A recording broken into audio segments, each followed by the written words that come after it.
damos la bienvenida a Candelaria Irazusta, que es psicóloga infantojuvenil y fundadora del equipo ABA, que es una sigla para Anti-Bullying Argentina. Muy bienvenida, Candelaria. No, gracias a ustedes. Este programa va a interesar mucho, a mí me interesa mucho el tema.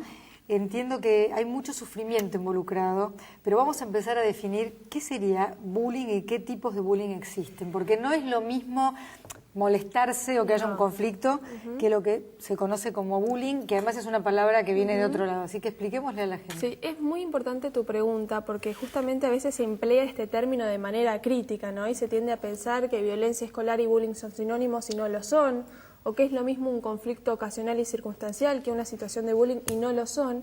¿Y por qué es importante tener diferenciado estos conceptos? Porque las intervenciones no son las mismas. Entonces tenemos que saber de qué hablamos cuando hablamos de acoso escolar.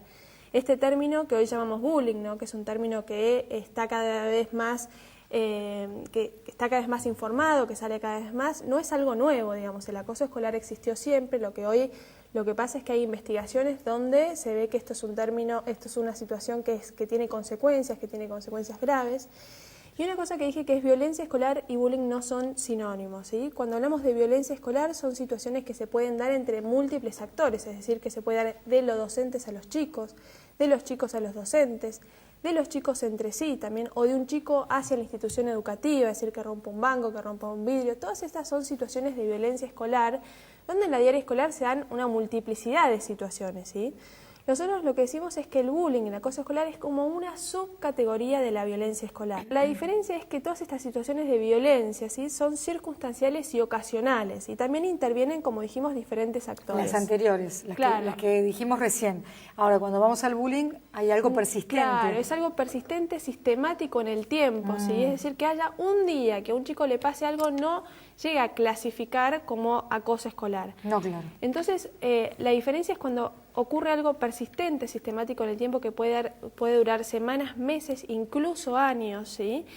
Pero hay también otras características del acoso escolar que lo diferencian del conflicto, ¿sí? Porque nosotros sabemos que la vida escolar está lleno de conflictos, y de hecho los conflictos no son buenos ni malos, sino que son incluso necesarios para aprender a desarrollar nuevas habilidades. Pero cuando estamos en conflicto con otra persona, estamos en una situación de balance de poder, de simetría, ¿sí? De igualdad de condiciones. O sea, las dos personas en un conflicto se sienten con miedo, se sienten frustradas o se sienten angustiadas, ¿sí? Pero están en un balance de poder. Nosotros decimos que cuando hay acoso, y esto también lo podemos traspolar a lo que pasa en la violencia de género, hay un desbalance de poder, ¿sí? Donde hay un chico que se siente fuerte o un grupo que se siente fuerte y otro que se siente débil, ¿sí? Que está encerrado en esta relación y no puede salir. Entonces, lo que nosotros decimos que es sumamente importante tener presente, que el bullying no es un conflicto. No es un conflicto ocasional, no es un conflicto que con el tiempo se resuelve, un conflicto al que se puede mediar, ¿sí? Hay un desbalance de poder, y por esto es justamente sumamente importante la intervención del adulto, que se dé cuenta, que pueda diagnosticar. Primero tiene que poder detectarlo. Exacto, sí. ¿Y cómo se entrena al adulto para detectar el bullying? Porque en general el acosador es muy, muy vivo. Va a saber hacer lo que tiene que hacer sin ser visto. Por otro lado, aparte, el acosador no... a ver, nosotros decimos esto, acosador y acosado, para identificar los roles, ¿sí? Que están jugando. Pero de todas maneras, los dos son víctimas, ¿no? En algún punto, porque los dos están sufriendo la consecuencia de esta relación hostil en la que, bueno, juegan una parte importante. Pero esto que vos decís de la detección, en general se tiende a pensar que el bullying tiene que ver, está asociado con manifestaciones físicas o visibles, ¿no? Que esto es como la punta del iceberg, lo que se ve, lo que es más fácil de ver. Pero hay otras formas más solapadas, otras formas más encubiertas, que es, por ejemplo, el bullying verbal, ¿sí? O sea, esto de, por ejemplo, llamar a alguien con un apodo ofensivo, ¿no? Durante mucho tiempo, y que el chico se siente intimidado, que tenga miedo, que es otra de las características que no nombré, ¿sí? Que es una de las características para ver cuando hay bullying, que es el miedo, ¿sí? Que el chico está atrapado en una relación que es una relación intimidatoria, ¿sí? Y este miedo no es algo solamente que le pasa al chico en el momento que esto está ocurriendo. Le sigue pasando. Que es algo crónico. Que además todo cuando el tiempo él se atreve tiene miedo a contar, o ella en su casa, y los padres quieren intervenir, no hagas nada porque me va a matar, o porque es peor, o porque... Muchas veces están amenazados. Si vos contás va a ser peor, si vos contás te vamos a hacer esto, ¿no? Entonces, en general, la verdad, estamos hablando de un tema que es la violencia. La violencia está mantenida por la dinámica del silencio, ¿no? Entonces, justamente, uno de los trabajos que hacemos nosotros cuando trabajamos con los chicos es desandar este camino, enseñarles a los chicos la importancia de denunciar, ¿no? A veces ellos te dicen, bueno, no, yo no digo porque si no voy a ser buchón, ¿no? Entonces, es como que se sienten... Es otra categoría terrible. Claro, entonces les enseñamos... O, ay, nenito de mamá, le tuvo que contar a la mamita. Sí, exacto. Entonces, justamente hay que reeducar a los chicos en la importancia de denunciar, de que haya un adulto disponible, que sea accesible, que sea receptivo. Pero, bueno, volviendo al anterior, que hablábamos de los diferentes tipos, ¿no? Que este es el físico, es el visible, la punta del iceberg, lo que es mucho más fácil de detectar. Hay otros tipos que son más solapados. Y hay uno que es muy difícil digamos, de detectar, que es el bullying social, que tiene que ver con esto que vos decías recién, con el dejar de lado, con el no dejar participar al otro. A alguien para hacerlo sufrir. Exacto, que es justamente no dejarlo participar porque el grupo atribuye que tiene una característica diferente, que esta característica diferente no lo hace apto exacto, para participar de este grupo. Que muchas veces esta característica es una característica totalmente azarosa, es decir, uno tiende a pensar, a ver, bueno, es un chico que tiene características, por ejemplo, físicas distintas al otro, que generalmente tiene una connotación más peyorativa, pero hoy lo que vemos es que chicos que son los buenos alumnos, chicas que son las lindas, los que van a la bandera, ¿sí? Entonces, esto nos hace reflexionar un poco sobre qué capacidad de tolerancia, qué capacidad de incluir al diferente existen hoy en nuestras aulas, ¿no? Esto nos hace reflexionar sobre los valores, que es un poco lo que está debajo de este fenómeno. Y bueno, es importante esto, educar a los docentes, capacitarlos más que educar, capacitarlos en que puedan tener estas herramientas para detectar este fenómeno, que necesita ser, hay que intervenir con urgencia. Esto no es algo que, bueno, se puede dilatar y que puede pasar... Pero cuando viene la intervención, suponiendo que se detecte, ¿no? Sí. ¿Cuál es una intervención que realmente puede ser efectiva? Porque en el momento, bueno, lo pesqué, entonces agarré al acosador y le di una sanción X. Sí. ¿Funciona eso? Mira, nosotros lo que hemos investigado, nosotros hicimos, al empezar a estudiar este tema, hicimos una recopilación de todos los programas que existen a nivel mundial y sacamos las prácticas eficaces, es decir, qué es lo que está demostrado que funciona. En muchos países existen programas específicos que trabajan en las escuelas y justamente nosotros quisimos un poco replicar esto y poder implementar un programa que actúe en las escuelas, pero que no sea que actúe de manera aislada, ¿sí? Es decir, con uno de los eslabones, sino un programa que actúe a nivel integral, multidimensional, generando un plan de acción. Porque si yo hago una intervención, quizás intervengo correctamente, pero no la sostengo a lo largo del tiempo, no actúo de manera integral con los docentes, con los padres, con los directivos, posiblemente este sea un problema que quizás disminuya en este momento, pero que aparezca otro foco, si yo no trabajo con los alumnos. Así que la intervención a grandes rasgos, porque de esto podríamos hablar mucho, pero la intervención que resulta efectiva es cuando se trabaja con todos los integrantes que componen este problema de alguna otra manera. El acosador, si fuera uno, ¿necesita de testigos para hacer lo que hace? Es decir, tiene que haber una audiencia que lo aprueba y que se ríe y que se burla con Totalmente. Él. Porque probablemente haya uno que se atreva a pasar al acto y unos cuantos que lo estén alentando o que lo admiren por lo que le está haciendo al más débil. Totalmente. Un error es creer que el bullying es un problema únicamente entre un chico que es acosado y un acosador. No, digamos, sin público no hay espectáculo, que nosotros lo decimos. Muchas veces, mira, las madres en las charlas que damos para padres nos dicen, mira, yo tuve este problema y lo que hice fue decir, bueno, voy a invitar al chico que maltrata a mi hijo a mi casa, que jueguen para que se hagan amigos. Y lo que yo vi durante esa tarde que vinieron a mi casa es que la pasaron bárbaros, se hicieron amigos, jugaron perfectamente. Entonces yo dije, bueno, listo, se hicieron amigos, solucioné el problema. Mañana estaba la misma audiencia. Exacto, lo que pasa es que vuelven a la clase y vuelve a suceder lo mismo porque lo que cambia es el contexto, exacto. Lo que cambia es el resto de los chicos que a veces funcionan como esta mayoría silenciosa, es decir, que a veces tienen miedo de intervenir, porque si yo intervengo, ¿qué es lo que te dicen los propios chicos? Pero yo no quiero decir nada porque si no me van a agarrar a mí, ¿no? ¿Cuáles son señales de alerta si vos tenés un hijo que no te está contando pero que está sufriendo? Sí, en general, mira, esto es lo bueno de trabajar con población infanto-juvenil, ¿sí? Que es decir, que los chicos de alguna manera expresan las cosas que les está pasando. En general las expresiones son más del orden somático. Por ejemplo, un chico que está tiene una situación digamos, en su ámbito escolar, que le está siendo opresiva, donde está siendo víctima de una situación de maltrato, empiezan a dar como ciertas señales, por ejemplo, que les cuesta dormirse, ¿no? Justamente por esto que yo hablé más temprano, que es el tema del miedo.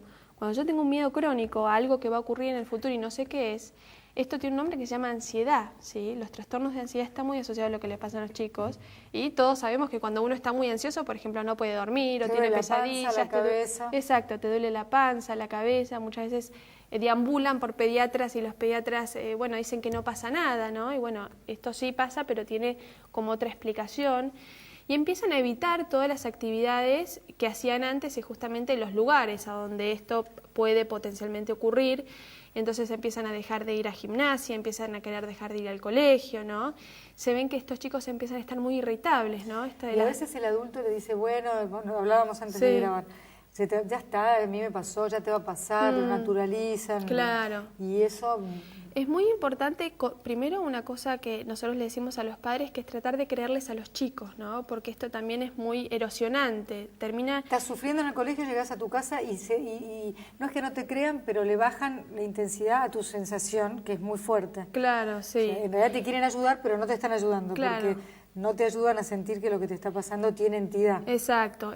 Por eso es muy importante el tema de la contención, de que los padres puedan validar no solamente estos episodios, sino también los sentimientos del chico, ¿no? Esto de decir, bueno, yo te entiendo que te sientas angustiado, porque lógicamente es una situación donde es esperable que esté angustiado, ansioso o incluso deprimido, que puedan validar esto, que puedan creerle. Y es sumamente importante en este momento intensificar, digamos, la relación con la escuela, es decir, ir y tocar las puertas, bueno, qué es lo que está pasando, investigar sobre la vida escolar del chico en cuestión. Y por otro lado, una cosa que nosotros recomendamos también es la consulta con algún experto, incluso con alguna profesional de la salud. ¿Por qué? Porque esto genera, como dijimos, que es algo que pasa todo el tiempo. Muchas de las acciones son, quizás como vos nombrabas, son solapadas, imperceptibles, pero van erosionando los recursos progresivamente. Entonces esto hay que trabajarlo. Es un Porque chico si no, el chico se instala en qué lugar, digamos, su cabeza en esa etapa de formación, ¿cómo queda? Lo que pasa es que muchas veces estos chicos, cuando no tienen explicación de lo que está ocurriendo, cuando nadie me dice qué es lo que pasa, cuando esto me pasa todo el tiempo, el peor riesgo es pensar que el me chico lo merezco por poco. que empieza a pensar que me lo merezco. Entonces, esto es un riesgo importante, porque cuando esto se sostiene a lo largo del tiempo, es como que ya deja de ser una cuestión circunstancial y se empieza a instalar, ¿sí?, como una base, sí, que si querés, de la identidad o como una piedra muy importante en la personalidad. Entonces, pero el acosador también tiene problemas, de eso estamos segurísimos. Nosotros lo que hablamos, sí, es de factores de riesgo, ¿sí? Es decir, que hay factores de riesgo en el aula, ¿sí?, en el tipo de compañeros que tengo, hay factores de riesgo en la institución en la que voy, en el tipo de preparación que tienen los docentes. Una institución en la cual si no jugás al rugby sos un tonto, a veces se baja desde muy arriba eso, ¿no? Claro. O sea, ¿en serio no jugás al rugby? Entonces, los 3 o 4 que no les gusta o que son malos o que preferirían no ir, es difícil que se integren. Claro, hay investigaciones que justamente señalan que hay tipos de gestión, ¿sí?, directiva que como que promueven o es un factor de riesgo. Siempre nosotros hablamos claro, como que hay situaciones que generan que haya más probabilidad que esto se dé. Lo mismo pasa al hablar del tipo de personalidad o de las características del niño acosado, del acosador. Es decir, hay algunas cuestiones, por ejemplo, en el chico que es acosado, por ejemplo, la dificultad en habilidades sociales, que sea más retraído, que sea más tímido, que podrían ser un factor de riesgo, ¿sí?, que podrían generar, como dije, mayor predisposición a que esto se dé. Ahora, no podemos explicar este fenómeno por la personalidad del chico que es acosado. Esto es un error. Pero el acosador, digo. Y el acosador también hay algunos factores de la personalidad que generan más predisposición a que él sea... ¿No será que en su casa, a lo mejor por sus hermanos mayores? Muchas veces sí, muchas veces sí. Los chicos tienen una situación de violencia en su casa, ¿sí? ¿Y los chicos espectadores se parecen un poco a nosotros como sociedad a veces? La verdad es que sí, es bastante parecido, ¿no? Porque nosotros estamos como adormecidos, me parece, frente al malestar ajeno, frente al dolor del otro y frente a la injusticia, que a veces es esto... la característica que subyace a las aulas donde esto ocurre, que es la impunidad, ¿no? Lo mejor que le puede pasar a un chico acosado es tener en esa clase un líder positivo que se interponga. Totalmente, y ahí es donde nosotros decimos, ahí está el recurso, ¿sí? O sea, si nosotros queremos que el chico acosado, ¿sí?, salga por sí solo, la verdad que estamos en problemas, porque no sale de ahí no porque no puede, sino porque no quiere, no cuenta con los recursos o las herramientas, o muchas veces el ambiente no se lo permite, pero sí tenemos que ir a apuntar a los espectadores que dejen de ser silenciosos, que empiecen a denunciar esto que está pasando y que empiecen a ayudar a su compañero. Entonces ahí está el recurso y ahí es donde tenemos que trabajar. Pero a veces también los testigos o los espectadores, de alguna manera, si la personalidad del acosador y del acosado se prenden como le parece algo gracioso frente al bochito de la clase y por ahí, o la más linda, y entonces pero vos ahí sabés es que donde hay se investigaciones que demuestran que la mayoría de estos chicos no les gusta que esto pase. O sea, cuando vos hablas, y yo me pongo a hablar uno a uno con cualquiera de ellos, la realidad es lo que te dicen, la verdad que a mí no me gusta que esto pase, no me gusta que mis compañeros se vayan del aula, no me siento bien cuando molestan a un compañero al lado mío. Testigos famosos. Pero no lo hacen porque están un poco siendo presos de esta dinámica donde tienen miedo. Entonces ahí es fundamental Porque el trabajo miedo con de la ser el institución, próximo, como dijiste ser vos. el próximo, el trabajo con los docentes, que los docentes pueden hacer llegar este mensaje, donde ellos van a apoyar al chico que denuncia, donde esto va a ser, digamos, reforzado positivamente, donde tiene una institución que también acompaña este tipo de actitudes. Pero si yo dejo al chico expuesto, solo, y le digo, bueno, vos denunciá y cuando esto paralo, sin protegerlo, sin hacerlo sentir seguro, y la verdad que lo estoy exponiendo, esto no está bien. Terrible. Entonces, es para peor. es peor. Ahora, Candelaria, antes que el tiempo se termine del todo, hablaste de charlas. ¿Esas charlas dónde se dan? Para las personas que nos estén escuchando, o tenés una página para sí, pasarnos. los invito a que puedan ver nuestra página, que es www.equipoaba.com.ar. ¿Hay formas de prevenir esto? Sí, totalmente. Esto es un problema que se previene en la medida en que uno va, digamos, no esperar hasta que el problema se manifieste, ¿no? No esperar hasta que el problema explote en la cara de todo el mundo, sino ir como interviniendo tempranamente, ir desarrollando... ¿Hay una edad más proclive? ¿Es más entre varones? No, no hay diferencia de sexo. Lo que sí se da es que hay diferentes tipos de acoso escolar que son quizás más asociados a los varones que y a las chicas. Por ejemplo, el físico es más asociado a los varones y el social, que es esto de dejar de lado, el esparcir rumores, el ostracismo de las chicas. Divinas. Sí. ¿Y más en primaria que en secundaria? No, se dan diferentes tipos, o sea, hay focos, es cierto, por ejemplo, en cuarto grado es un foco importante de acoso escolar, séptimo grado, los primeros años de secundaria. Lo que pasa es que este fenómeno va mutando. Lo que Nos falta algo, que es el ciberbullying. Eso es lo que te iba a decir. En secundaria, hoy lo que se está viendo es que se está dando este fenómeno que es el ciberbullying, que no es algo distinto al bullying, Y sino que es se le cuando... meten en el muro al chico y lo gastan. De diferentes maneras, puede Porque ser el a chico lo partir puede de bloquear. Facebook, puede ser un blog, puede ser a partir de los mensajitos de texto, diferentes maneras, pero esto lo que tiene de complicados, que es el anonimato, ¿no? Es decir, por otro lado, la difusión masiva. Entonces esto puede tener efectos mucho más traumáticos que el acoso escolar que se produce en el ámbito físico, porque digamos, yo cuando estoy en el colegio, en la escuela, en mi aula, sé de última quién es el agresor. Cuando esto se produce en el espacio virtual, está la omnipresencia, es decir, no se necesita la proximidad física del agresor y del agredido. Entonces hay que tener mucho cuidado cuando esto ocurre, y también es sumamente importante capacitar a los docentes y a los padres para que esto no sea un problema ajeno, porque muchas veces lo que pasa, ¿no? Es como que, bueno, se pierde la capacidad de actuar cuando esto ocurre en Internet y queda como una zona liberada. Nosotros les recomendamos a los padres que haya supervisión, a los docentes que haya supervisión, que se entrene a los chicos, que se los capacite en el uso responsable de las redes sociales, ¿sí? Que, digamos, que esto esté, digamos, en algún punto, sí, legislado, si querés, por parte de las autoridades, es decir, que se involucren en este tema y sobre todo que se vaya a la base de esto, que es lo que ocurre en el aula. Digamos, esto no es algo totalmente ajeno y algo que uno no puede intervenir. Entonces, la verdad que es sumamente importante tener esto que vos decís, esta mirada preventiva, para no esperar que las cosas, digamos, que los problemas se desaten, sino empezar a detenerlos antes y empezar a detectarlos a tiempo. Bueno, no sé, se terminó el tiempo, no las preguntas, pero el tiempo sí, así que bueno, si la gente quiere entrar a tu página, además Bueno, hay muchos videos muy buenos para ver, de celebridades, para seguir pensando este tema. Te agradecemos muchísimo, ustedes, Candelaria. muchas gracias. Nosotros ya volvemos.